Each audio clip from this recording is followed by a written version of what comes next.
Thank you. Welcome. Good morning. Good afternoon. My first lecture that I did on that Sunday by myself, I put the camera on the other table and it brought like this sink into focus, this like faucet into focus. And so the first part of the video is like a blurred screen. So I hope everybody can see it at home. The answers to the mono and dihybrid crosses are posted under the resources on your coursework page. So look at those. Let me know if you have questions. Today we're going to look at chapters 14.3 and 14.4, which means we finished chapter 14 this week after finishing chapter 13 last week. So we're really steamrolling here. We have one more chapter before the test on Friday, January 29th, but we are going to do some activity lab stuff soon, and I'm thinking about scaling down chapter 15 a lot so that we can spend a little bit more time on chapters 13 and 14. But let's finish 14. So what we've talked about so far with these P plants and with some other basic examples is simple dominance versus recessive conditions, okay? So we've only had like tall and short or yellow and green or purple and white flowers. One of them's dominant, one of them's recessive, and there's no questions. The end of chapter 14, the last half of chapter 14, goes into concepts that are starting to become more complex. Now, it's not to scare you. These are not terribly complicated ideas, but they aren't quite as simple as one dominant, other recessive. Done. So, we're going to start with what we call incomplete dominance. This is when neither one phenotype or the other is totally dominant. In this example, we have a plant called a snapdragon. And in this plant, you can have red and white flowers. But if you do a similar cross like we saw with Gregor Mendel's pea plants, and you take true breeding red and true breeding white flowers, you end up with a generation of pink because it's a blend of the two. And I would make a note of that. Just a simple incomplete. When you see that word incomplete, that means a blend. Incomplete means a blend. So red and white actually blend to make a pink. And there are many traits that work along these lines. Now, when you breed two pink flowers together, you end up with this genotypic and phenotypic ratio of 1 red to 2 pink to 1 white. And I'm going to explain to you why that happens, which you can, by looking at this diagram, probably figure it out. There are 2 alleles. There is no pink allele.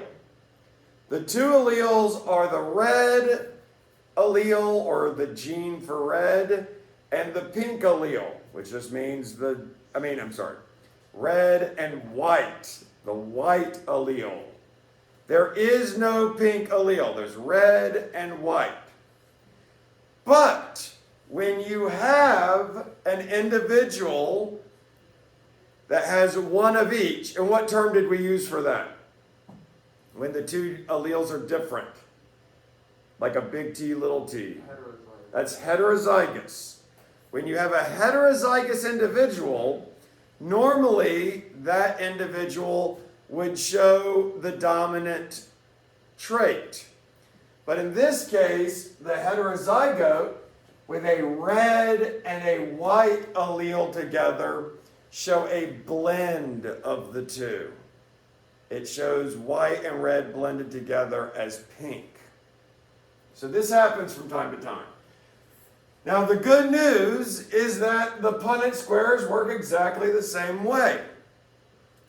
The only thing that really, to me, gets confusing for students, in my opinion, is that a lot of times your book and people in the field of genetics will use kind of unusual symbols because it's not a usual or normal case.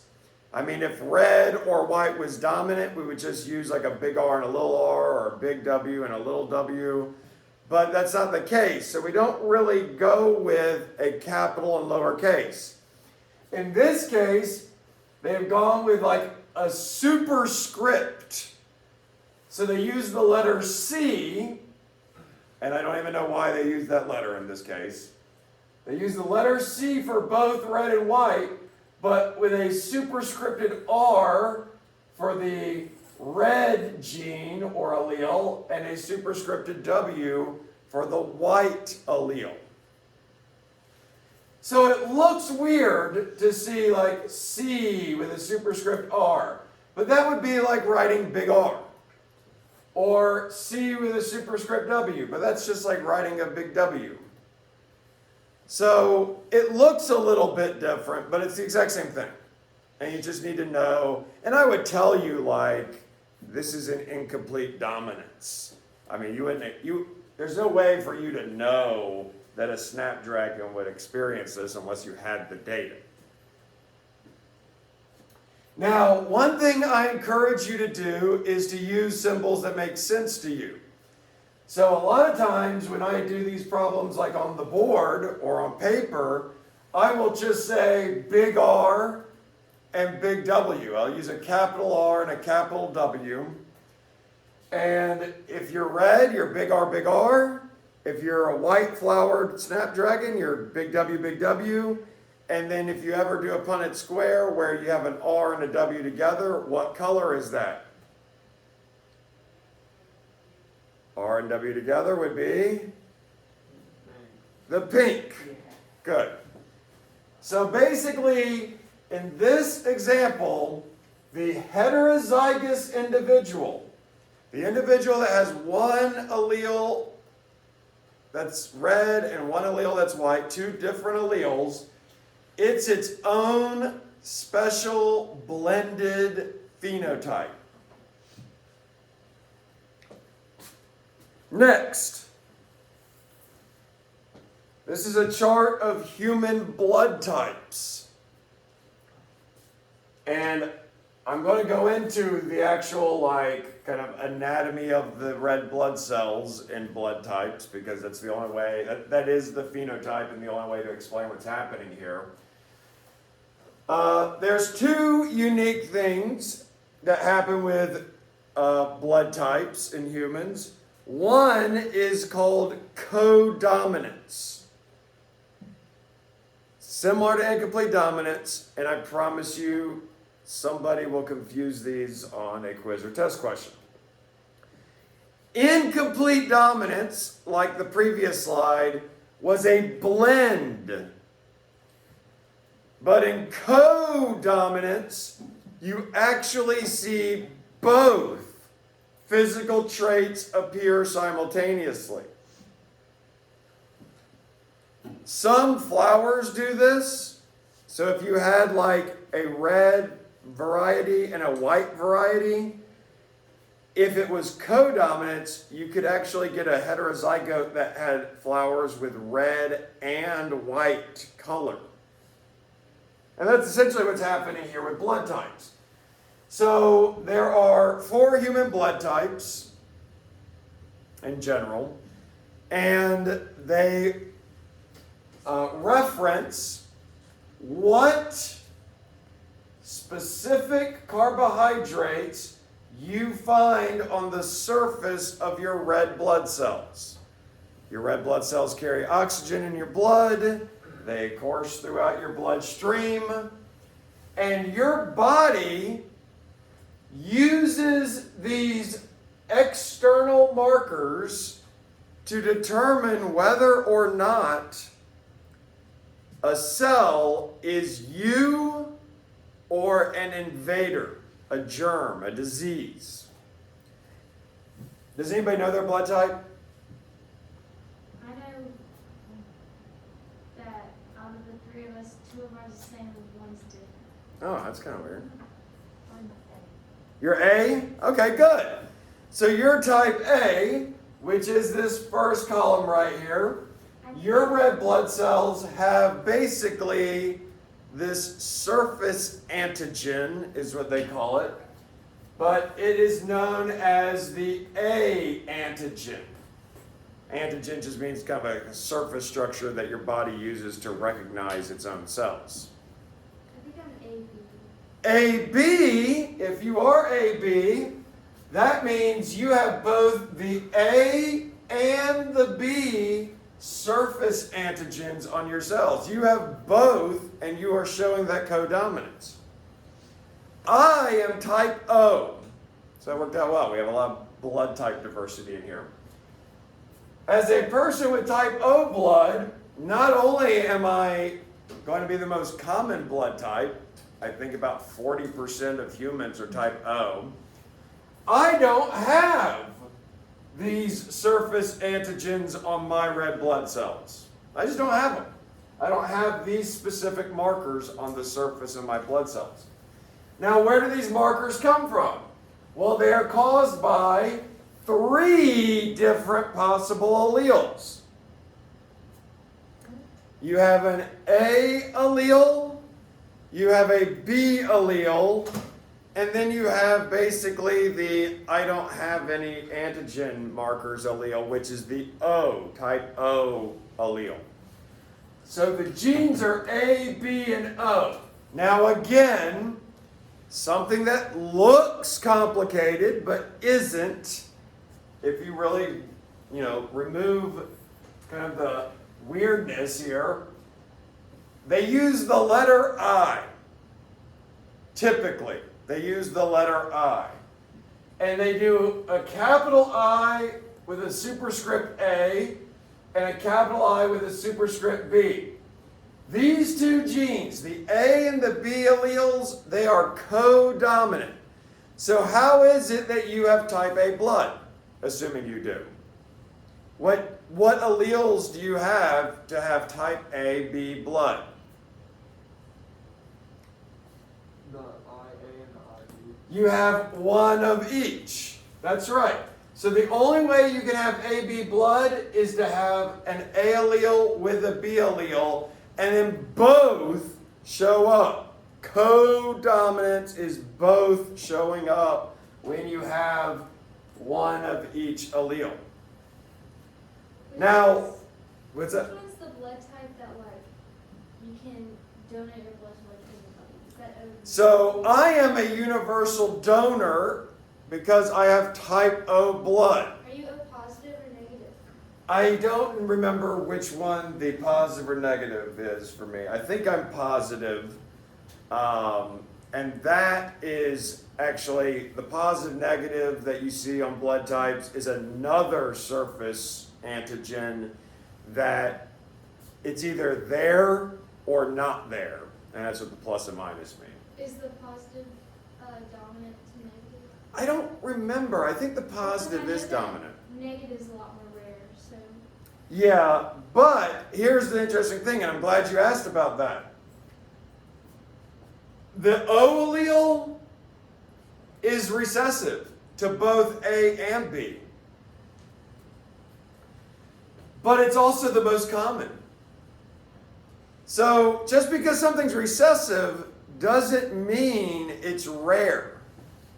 So most people are carrying at least one gene for type O blood. They may not have type O blood because that gene is recessive.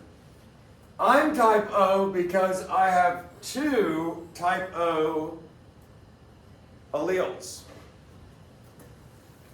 So what you find is there are kind of more genotypes than we typically are dealing with because we have more possible alleles that can be combined in more possible ways. So people with type A blood, they can have two A alleles together, that's homozygous A, or they can be heterozygous A, where they have an A allele with an O allele and the A shows up. Type B works the exact same way. You can be homozygous B, or you can be basically like BO, you know, BO, which means the dominant B with a recessive O. There's then this co-dominant genotype of A and B together, which means you have both the A surface antigens and the B surface antigens on your blood cells, or you have neither. And the only way you can have neither antigen is to have homozygous recessive. That's the only way to be type O. But most people are, or I don't want to say the majority, about 40% of blood types, I think, are type O blood type. So there's a bunch of recessive genes out there. Now, I don't want to get into it too much, but your blood type is very important when it comes to donating blood or if somebody needs a blood transfusion. And here's why. If you have type A blood, your body recognizes this A antigen as being the good guys. But it would look at the B antigen as being a bad guy. So if you give type B blood to a type A person, that person's immune system will attack it. Basically, type A people are allergic to type B blood. And it can cause the blood you give them to clot and cause strokes and all sorts of problems. You can die from getting a blood transfusion of the wrong type. Type B people attack type A blood. So A and B will attack each other because they don't recognize the other one. But if you have type AB blood, you don't have a problem with A or B because you have both.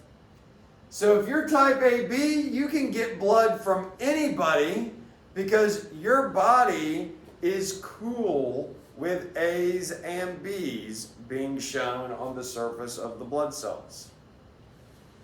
Now here's the curse / benefit of my blood type, type O. I don't have these antigens. So guess what my body does? You can only receive type O. Yeah, it attacks anything that has an antigen. You can't give me any blood type except for the type O blood I have. I don't have these antigens on my blood cells, so my body attacks them because it thinks they're germs. If you were to give me blood. Would type AB be like a universal recipient? Yes, so we call type AB the universal acceptor or recipient, you could say it that way, because since they have both, they don't attack either. Now, here's the good news, sort of, not necessarily for me, but for the human population. Because my blood type doesn't have either, nobody attacks it. So you can give type O blood to anybody because type O blood does not have A or B surface antigens that would cause alarm for someone's immune system. So that's the general idea. That really doesn't have anything to do with genetics. It's much more of an immunological scenario, but I wanted to throw that out there. There is a sheet today with some blood type problems. We'll be looking at them. All right, so I want to show you a few, and these are going to be quick. I don't want to make this video too long. I want to give us time to look over problems and all. It gets even weirder. Okay? But some of these examples I give you, you're not going to solve any problems with. I just want to show you a few examples of how there's a lot of different possibilities out there. This is in Labradors where you have like the black coat color, a brown coat color, and then the yellow or golden retriever color. And coat color in at least this variety of dog is based on two different genes with their own dominant recessive alleles. And basically, here's the deal. Let's work on this corner. One of these genes, the one represented with the letter E, if it's homozygous recessive, so if the dog has little e, it actually does not deposit the color into the hair. Some of these golden retrievers, like this genotype right here, it can make the black pigment, but it doesn't deposit the black pigment. So the dog has the kind of colorless or yellow coat color. This dog can't make the black pigment, and even if it could, it couldn't deposit it. So it's also golden. So you get this phenotype of golden retriever from the gene here that is homozygous recessive. If you have one or both of these genes labeled E as a dominant, then you can deposit the pigment you make into your fur if you're one of these dogs. And basically, if you have a big B and you can deposit the color, it's black. And if it's homozygous recessive for the B gene, it's brown. But you could have dogs that are capable of making the black or brown pigment but can't deposit it. So you have, in this case, and your book refers to it as epistasis, you have a scenario where one gene is kind of controlling whether or not another gene could be expressed, which is a little unusual. We will not be working any problems with this, but I wanted to throw that out at you. This is a very simplified, even though it requires an 8x8 Punnett square with 64 possibilities. This is simple, overly simplified, and it's a representation of human skin color. Human skin color here, they are showing 3 different genes with dominant recessive alleles that control human skin color. I think it's actually 6 pairs of genes that do this, and we talked about this a little bit in another class. But essentially, the more dominant alleles you have for all your skin color genes, the darker your skin color. And the more recessive genes you have, the lighter your skin color. So you have a huge variety of possibilities from almost all recessive genes to almost all dominant genes to a variety of different, I have dominants for these and recessive genes for those. So you get a variety of skin colors because there's just so many genes at work and so many possibilities. The term for this is polygenic. Literally, many genes are involved.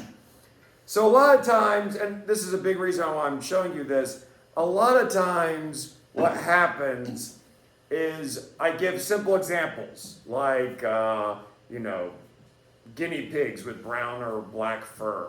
And it's just a big B, little b scenario. But then people say, oh, well, in my family, my dad's got really dark hair. My mom has red hair, but I have blonde hair. It's not always big B, little b. You can have many genes and then a great complexity of possibilities. So it just depends on the trait. So, like in this situation, since there's 2 homozygous dominant pairs, so it could be anywhere from 0 to 6. Or is that Well- just simplified, like, You're probably oversimplifying it even more, because you could be, I think it goes like A through E, honestly, and that might be like just 5 pairs then. But you could have big A, big A, big B, big B, big C, big C, or big A, big A, big B, big B, big C, little c. Or you could have big A, big A, big B, little b, big C, big C. And it's not just I've got 5 dominants and 1 recessive. Some of these genes may actually make a slightly different like hue of brown. So you get kind of what we would call like the, olive skin color.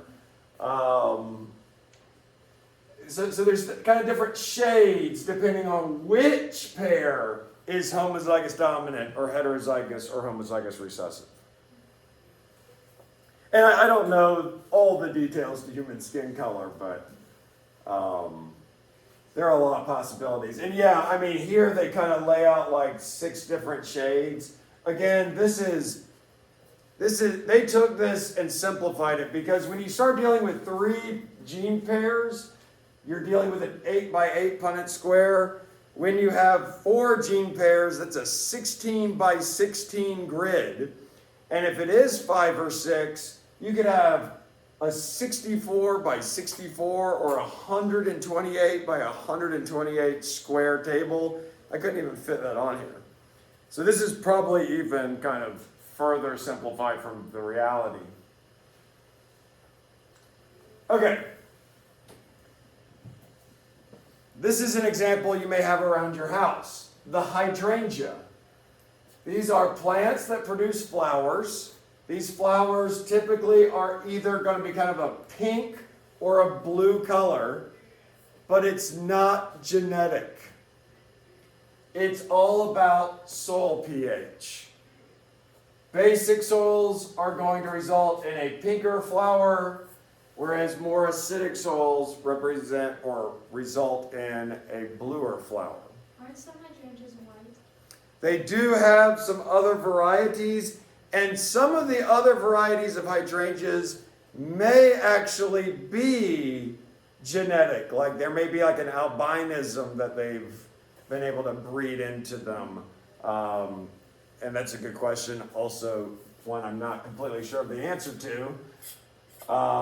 But in the case of pink versus blue, it's not genetic. So there are environmental factors that can come into play here.